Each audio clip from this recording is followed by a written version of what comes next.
Dia adalah sahabat Umiku, tetapi suatu malam yang kelam menjadikannya kekasih rahasiaku. Sebuah kisah terlarang yang bermula dari pijatan di dapur dan berakhir dengan janji setia di pelaminan. Malam itu, sepulang dari universitas, aku langsung menuju kamarku. Biasanya, aku akan langsung mandi agar badanku segar. Waktu itu baru pukul 9 kurang. Jadi, biasanya setelah mandi, barulah aku mencari makan malam di dapur, masakan Umi. Namun, saat masuk kamar, aku terkejut melihat ada orang lain di kamarku. Seorang wanita seumuran Umi sedang tidur lelap. Astagfirullah, siapa ini? Pikirku. Kok bisa ada di kamarku dan tidur begitu nyenyak di atas kasurku? Setelah kudekati, ternyata aku tidak mengenalnya. Awalnya kukira dia adalah Holahku, adik Umi dari luar kota, karena tubuhnya sangat mirip. Namun ternyata bukan Holahku juga. Aku bahkan belum pernah melihatnya sebelumnya, walau wajahnya terasa tidak asing bagiku. Wanita itu usianya seumuran Holahku, sekitar 30-an. Tubuhnya juga mirip, tidak terlalu ramping tapi tidak gemuk. Kuperhatikan wajahnya dari dekat, siapa tahu aku kenal. Cukup cantik, kulitnya juga putih bersih, terawat sekali. Hanya karena aku sama sekali tidak mengenalnya, aku berniat keluar. Maksudku hendak menuju kamar Umi dan bertanya padanya. Karena sepulang tadi, aku langsung masuk rumah. Sementara Umi tampaknya sudah beristirahat di kamarnya di depan. Namun saat aku berbalik badan untuk berjalan keluar kamar, suaranya memanggil. "Kamu? Adnan? Kamu Adnan ya? Anak sahabatku." Aku kaget dan kembali berbalik. Dia sudah bangun dan duduk di tepi kasur, menatapku dengan senyum samar. Ku jawab, iya ibu, Uhti. Maaf, Holah. Saya Adnan, anak Umi. Tapi Holah ini siapa ya? Kok bisa ada di sini dan tidur begitu nyenyak di atas kasurku? Aku Hana, sahabat Umimu. Panggil saja aku Holah Hana. Balasnya sambil menyundurkan tangannya. Dan dari situlah kisah tak terlupakan tentang Holah Hana dan diriku bermula. Malam itu ketika aku dan Holah Hana masih ngobrol di kamar, Umi tiba-tiba datang menghampiri kami. "Adnan, kamu sudah pulang. Umi kira kamu menginap di asrama kampus."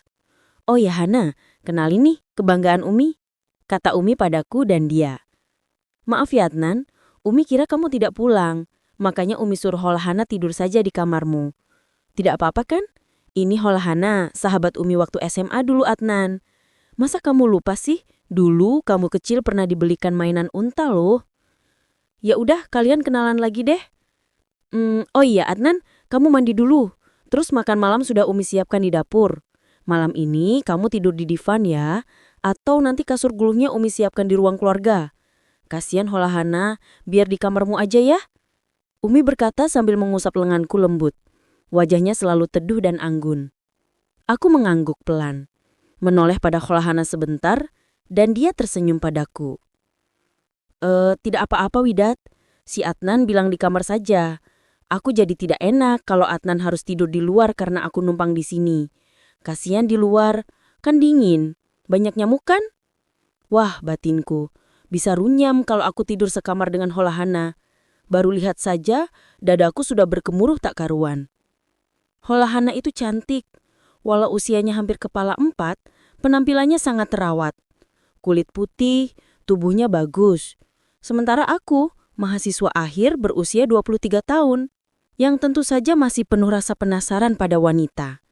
Bagaimana jadinya kalau kami tidur sekamar? Apalagi aku dan dia bukan mahram. Wah, bisa susah deh, kataku dalam hati. Namun sebelum aku sempat berkata apa-apa, Holah Hana lebih dulu bilang, "Kamu di sini saja Adnan."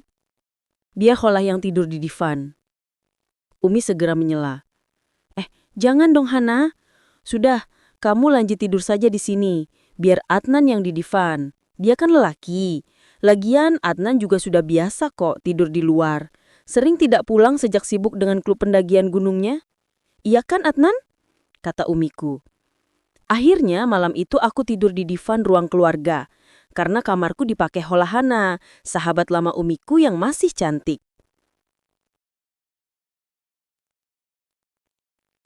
Habis mandi, aku makan malam di meja dapur. Sementara Umi dan Holahana masih terdengar ngobrol di depan. Tak lama, ku dengar Umi berkata, "Kamu lanjut istirahat deh, Hana. Kan capek habis perjalanan jauh seharian. Sudah pukul 11 juga. Umi mau tidur. Sudah ngantuk banget. Besok harus buka kios di suk pagi-pagi sekali. Anggap saja rumah sendiri ya." Lalu suara Holahana menjawab, "Iya Widat, kamu istirahat deh. Makasih loh sudah mau menerima aku numpang di sini. Aku sudah enakan kok. Tadi kan sempat tidur sejak maghrib. Jadi kayaknya tidak bisa tidur lagi deh karena kebangun nanggung. Paling aku nonton TV dulu.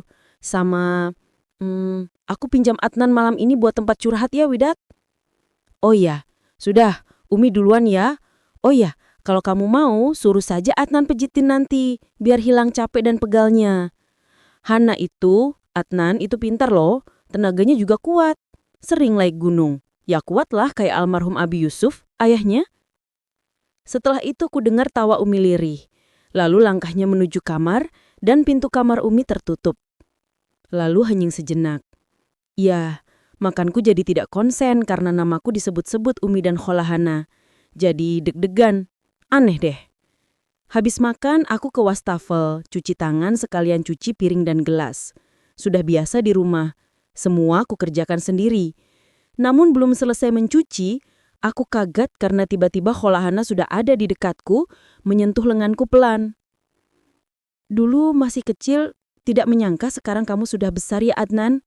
Sudah mahasiswa dan jadi pemuda yang rajin juga."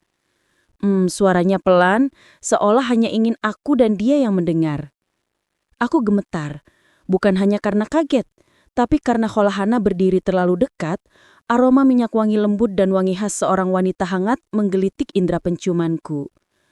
Holahana itu tipe wanita yang kalem, namun ada pesona tersembunyi di balik santun dan kelembutan bicaranya. Tubuhnya tidak terlalu tinggi, sedikit lebih pendek dari umiku. Dan posturnya tidak seramping Umi, tapi bukan gemuk. Saat berdiri di dekatku, kurasakan tingginya hanya sebahuku yang 178 cm. Namun, Holahana punya kelebihan. Caranya menatap lawan bicara seperti menenangkan dan nyaman. Gaya jalannya pun punya magnet tersendiri. Dan yang membuat jantungku berdegup kencang malam itu, semua pesonanya tersamar di balik abaya tidur pendek satin berwarna tembaga. Kainnya halus dan lembut, jatuh sempurna mengikuti lekuk tubuhnya. Pikiranku masih melayang. Tangan Holahana meraih tanganku yang penuh sabun cuci piring di wastafel. "Sini Adnan, biar Holah saja yang cuci piringnya," katanya sambil melangkah ke depan, membelakangi diriku yang masih kikuk. Tidak usah repot Holah. Saya sudah biasa sejak kecil mengerjakan semuanya sendiri. Biarkan saja Holah," balasku. Aku jadi makin grogi, bukan hanya karena sentuhan lembut tangannya, tapi karena Holah berdiri membelakangiku, sementara aku hanya bergeser mundur sedikit dari tepi wastafel. Jarak kami jadi sangat dekat. Daguku menyentuh rambutnya. Wangi syampo menguar menyusup hidung dan menembus dadaku. Jiwa mudaku jadi bangkit. "Santai saja Adnan, Holah kan tidak enak, sudah numpang di rumah ini malah tidak boleh berbuat apa-apa. Boleh ya Adnan? Mulai hari ini biar Holah saja yang bantu urusin rumah Umi. Kamu kan sibuk jualan di suk, dan kamu kuliah kan? Izinin Holah ya untuk membantu semuanya. Lagian, Holah pengen belajar lagi dari nol," ujar Holahana yang mulai mencuci piring. Aku terlalu tak bisa menjawab karena sambil bicara, Holah seperti sengaja mundur setengah langkah kepadaku. Aduh, aku berusaha tetap wajar walau sebenarnya dadaku penuh gemuruh aneh dan penasaran. Kurayo lagi piring di tangannya sambil bilang, "Sudah, biar saya saja yang cuci piring. Holah kan tamu di rumah ini. Saya nanti yang tidak enak kalau Umi tahu. Bukannya menghargai tamu, malah menyuruh Holah cuci piring," kataku sedikit terbata. Holahana bertahan. Tangannya tetap mencuci piring sementara kami jadi seperti berebut mencuci sementara jarak semakin tipis. Dia menggeliat sedikit, lalu menoleh pelan padaku. Senyumnya samar, tapi wanginya semakin mengaduk pikiranku. Adnan sudah biar Hola saja. Kamu cukup bantu Hola yang ini saja deh, biar pegalnya reda dan hilang. Suaranya makin lirih, antara seperti bisikan dan perintah, juga seperti permohonan lembut. Tangannya menyentuh pundaknya sendiri, memintaku untuk memijat bahunya. Aku makin gemetar saat dia menuntunku.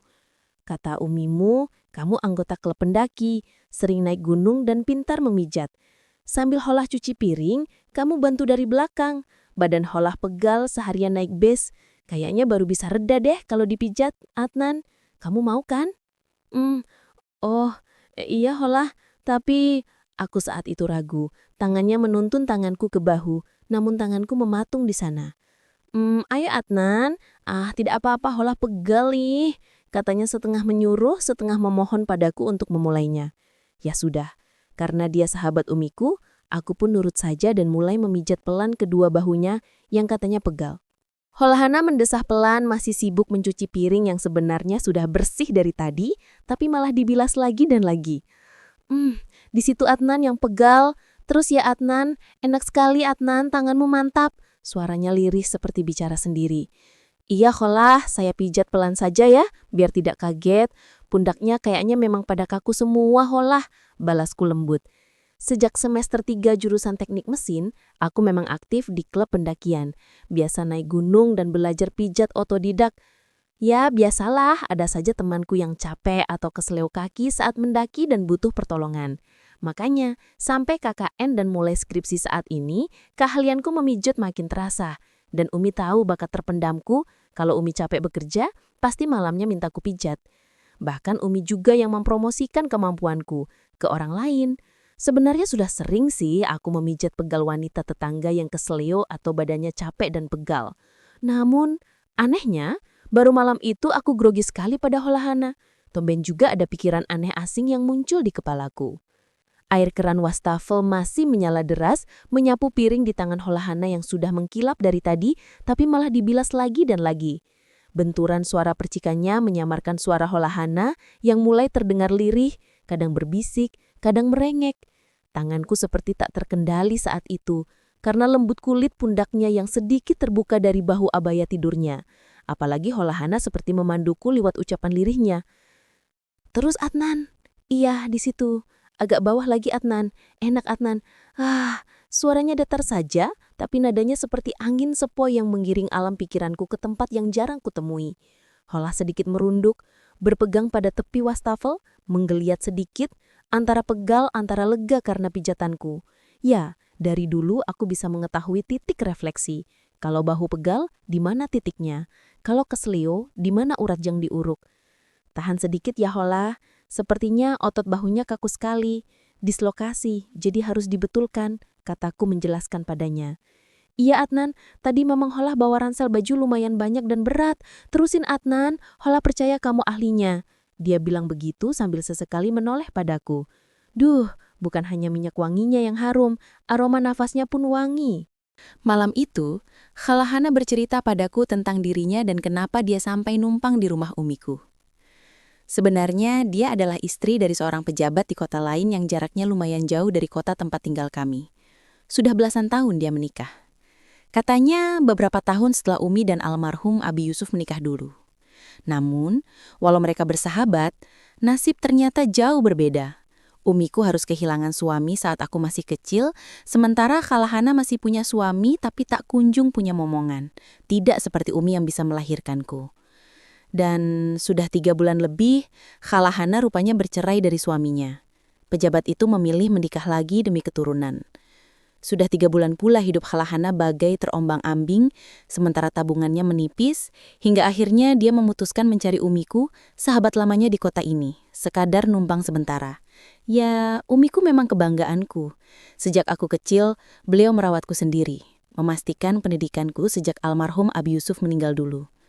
Kami hanya memiliki rumah sederhana ini dan gaji pensiunan bulanan yang tidak seberapa. Untungnya, umiku kreatif dan bisa membuat kue dan manisan. Jadi beliau buka usaha kecil gerai kue di suk kota ini. Halah pengen belajar mandiri lagi kayak umi kamu, Adnan. Halah bersyukur punya sahabat kayak umimu. Dia mau menerima Halah di saat hidup Halah sedang benar-benar terpuruk dan harus mulai dari nol lagi. Kayak Aramco aja ya. Tahu Adnan, Hala kok jadi ngelantur deh ngomongnya sama kamu, kata Khalahana. Aku tertegun mendengar ceritanya, tidak menyangka di balik wajah cantik dan pesona kelembutannya yang dewasa, dia ternyata wanita yang sedang rapuh sekali. Suaminya menikah lagi dengan wanita lain, sekaligus menceraikan dan mengusirnya dari rumahnya. Dan yang buat aku semakin tidak menyangka, malam itu Khalahana mengakui satu hal yang coba dirahasiakannya. Katanya selama 3 bulan ini, hidupnya malah terjerumus karena tidak ada pilihan dan keahlian mencari uang tanpa suami. Khalah malu Adnan. Khalah sudah pernah menjual jajanan yang berbeda dengan buatan umi kamu. Tapi Khalah tidak ada pilihan waktu itu. Soalnya Khalah benar-benar kehabisan uang dan bingung mau ke kota ini pakai apa. Kamu jangan sampai bilang ke umimu ya Adnan. Khalah benar-benar malu dan merasa tidak berharga lagi sebagai sahabatnya. Suaranya terdengar sendu lirih. Sesekali mendesah seperti menahan beban dalam hatinya, tapi nadanya tetap hangat. Aku tergetar, hanya bisa menelan ludah dan mengatur napas pelan. Tanganku masih di bahunya, tapi anganku hilang. Iya Khalah, saya tidak mungkin bilang ke Umi. Lagian saya juga yang akan susah kalau Umi sampai tahu. Balasku dengan suara gemetar. Namun jiwa mudaku tetap tegar. Entah berapa lama kami mengobrol di dapur, suara keran wastafel dan kulkas seperti menjadi saksi bisu, hingga akhirnya Khalahana berkata lirih. Adnan, kita pindah ke dalam saja yuk. Khalah ingin sekali lanjutin curhatnya. Tidak enak di sini. Gimana kalau umimu kebangun ingin minum atau apalah? Bisiknya sambil melepas sedikit menjauh. Dadaku masih bergemuruh. Bara yang sudah terlanjur nyala dalam jiwaku belum juga padam saat tangan Halah menarikku. Kami melangkah pelan ke kamarku, masuk bersamaan perlahan, lalu ceplok. Pintu tertutup lagi tepat jam 12.30 malam. Malam itu, entah bagaimana mulanya pijat pegal berubah jadi pijat asmara. Dan sahabat Umi berubah tengah malamku. Tak ada lagi obrolan tentang rumah tangganya yang hancur, tak ada lagi basa-basi tentang kuliahku dan rencana skripsiku. Hanya ada 2 hati, 2 jiwa berbeda usia namun ingin sama-sama menyelani dan menyembuhkan luka satu sama lain. Aku hanya lelaki biasa, bukan malaikat. Dan Khalahana pun wanita biasa, bukan bidadari yang mampu menepis hasrat. Jujur saja, sejak kecil hingga kuliah, aku sama sekali tidak pernah kenal yang namanya cinta. Apalagi dekat dengan wanita. Aku masih lajang di semester akhir kuliah, bukan karena tidak laku, tapi karena aku ingin membahagiakan Umi. Dari dulu, Umi selalu berpesan agar aku serius dengan pendidikan sekolah dan kuliahku hingga dapat kerja dan mandiri. Umi selalu menekankan kalau aku adalah anak lelaki satu-satunya, harapan Umi yang diandalkan di hari tua. Kamu ini lelaki ya Bunaya. Kalau kamu sudah mapan, baru boleh cari pasangan, menikah dan berumah tangga. Ada tanggung jawab. Umi tidak mau kamu pacaran dan tidak fokus sama kuliah, nanti malah kebablasan dan keduluan menikah. Anak orang mau dikasih makan apa kalau kamu sebagai suami belum sarjana dan belum dapat pekerjaan? Semua pesan Umiku seperti kembali terngiang bersahutan dengan suara manja Khalahana di telingaku. Aku tidak menyangka kalau malam itu aku akan mengkhianati janjiku pada Umi, terjatuh dalam dosa bersama sahabatnya. Akal sehat dan nalar bijakku kembali hadir di waktu yang terlambat. Ketika semua selesai, dan aku pun rebah di sampingnya. Kami kembali ke bumi. Setelah cukup lama terbang tinggi. Napas kami belum kembali, menyisakan keintiman barusan. Maafin Khalah ya Adnan. Tidak seharusnya Khalah melibatkan dirimu dalam masalah Khalah. Ujar Khalahana menatapku lekat. Senyumnya mengembang namun sorot mata ambigu, antara menyesal dan seperti menenangkan gundah hatiku. Kamu juga kenapa sih tidak bilang kalau kamu tuh belum pernah sama sekali? Halah kan jadi merasa berdosa, Adnan. Halah sudah memetik keaslian dari anak sahabat Halah sendiri. Halah jadi malu dan merasa bersalah deh, Adnan. Dia mengatakannya pelan sambil kembali merapikan abaya tidur yang agak kusut. Menyisir rambutnya dengan jemari. Aku beringas, menyambar kamis di kursi, lalu duduk mencoba menakar apa yang baru saja kulalui bersama Khalahana. Saya minta maaf Halah, tidak tahu kenapa saya malah seperti itu, padahal Khalah kan tamu di rumah ini. Khalah juga sahabat Umi saya, harusnya saya lebih bisa menahan diri dan menghargai Halah. Balasku pelan. Sudah pukul 2 Halah, Sebaiknya saya pindah ke divan. Halah, selamat tidur ya. Mimpi indah biar besok semangat lagi, kataku. Dia tertegun sejenak, tapi senyumnya makin memikat. Masih ada sisa keringat di keningnya, namun sorot mata hidup lagi. Makasih ya Adnan. Sampai jumpa lagi besok. Kamu juga mimpi indah ya, sayang, katanya lembut sekali. Aku hanya mengangguk, melangkah keluar, dan saat pintu tertutup lagi, aku sadar ada sesuatu yang tak bisa kutarik kembali. Keesokan harinya, Umi membangunkanku jam 7 pagi. Beliau sudah rapi dengan hijab dan abayanya mau berangkat ke suk. Nanti kamu masak sarapan sendiri ya Adnan. Kamu kan libur kuliah hari ini. Jangan lupa siapin juga sarapan Khalahana. Umi tidak mau selama di rumah ini sahabat Umi malah semakin sedih. Kasihan, beban hidupnya sedang berat. Aku bangun, masih antara sadar dan mimpi pagi itu. Iya Umi, nanti deh Adnan yang urusin Khalahana. Namun baru saja obrolan dengan Umi selesai, suara Khalahana terdengar menghampiri. Tidak usah repot Widat, kerja saja. Semoga gerai kue di suk laris manis. Nanti aku deh yang ngurusin rumah sama ngurusin Adnan. Aku mengucek mata lagi sementara Umi dan Khalahana tertawa ringan sambil keduanya menatapku. Sejak saat itu, Khalahana menjadi bagian di rumah kami. Dan aku juga makin dekat dan akrab dengan sahabat Umiku sendiri. Namun karena kedekatan itu pula, mulai tumbuh perasaan cinta dan sayang dalam diriku pada Khalahana, sahabat Umi. Walau usia kami jauh berbeda, aku merasa jiwa kami sama. Aku cocok dengannya, dan sebaliknya, dia pun sama. Semua memang berawal dari dosa dan indahnya surga dunia. Kami sering mengulangi semuanya diam-diam hingga sebulan kemudian kabar itu datang mengejutkan kami. Khalahana hamil dan pasti akulah satu-satunya penyebabnya. Duniaku seperti runtuh ketika Umi tahu rahasia kami. Umi kecewa dan sempat melampiaskan rasa marahnya. Akan tetapi aku bersyukur, akhirnya Umi mau menerima kenyataan itu, asalkan aku mau bertanggung jawab atas perbuatanku. Kamu ini lelaki ya Bunaya, berani berbuat, berani bertanggung jawab. Kamu harus menikah dengan sahabat Umi ya Adnan, katanya. Dan begitulah akhirnya aku menikah dengan Khalahana, sahabat Umiku, dan kami bisa membina rumah tangga baru. Walau beda usia, kami tetap berharap bisa sakinah, mawadah, warahmah sebagai suami istri yang saling setia selamanya. Semoga kisah ini bisa diambil hikmahnya ya, dan jangan ambil hati bila ada salah kata dan ada kata yang kurang berkenan. Anggap saja kisah ini sekadar hiburan ya sahabat. Terima kasih sudah menyimak dan sampai jumpa lagi kapan-kapan.